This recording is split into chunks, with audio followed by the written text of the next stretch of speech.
Hi everyone. I'm posting material for week 7 a little bit early this week because I'm going down to camp with my family on the Homer Spit, and so I'll be away until about Monday afternoon. I will be available the rest of the week if anyone wants to meet to talk about anything having to do with this class. Just send me an email and I'll be happy to meet with you.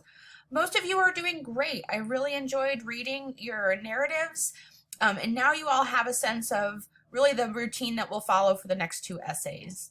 So you can see that we're really digging into the rhetorical analysis this week.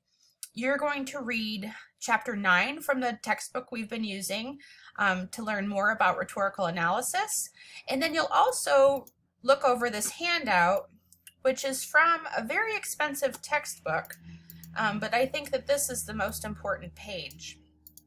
These templates are a tool that I hope that you'll continue to use for the rest of your academic writing career. These give you ways to interact with source material, and this is the first assignment that you're required to interact with source material. So when you're referring to another source, these phrases can help you communicate to your reader what kind of interaction you're doing with what kind of text material. We'll also go through the small group workshop assignment again. So you'll look at some sample papers written by former students, and you'll notice what's going well for the writer. What could the writer do better? What kinds of questions do you have? Make sure if you have questions you want me to address directly, just tag me in the comment and I'll step in and answer your questions or to help you think about the text. And then you're also going to turn in a draft to me.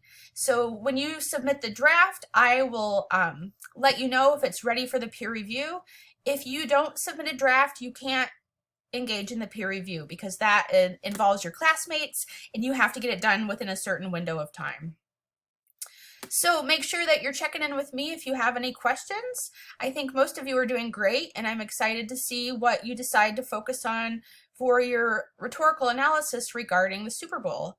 Now remember, you don't have to enjoy football to think about the Super Bowl as an interesting site of analysis. There's a lot of interesting things that happen surrounding the Super Bowl, from the things that are available in the grocery store to the kinds of ways that people celebrate using food or plan other kinds of activities. So I encourage you to think outside the box or to meet with me if you're having difficulty attaching yourself to a topic.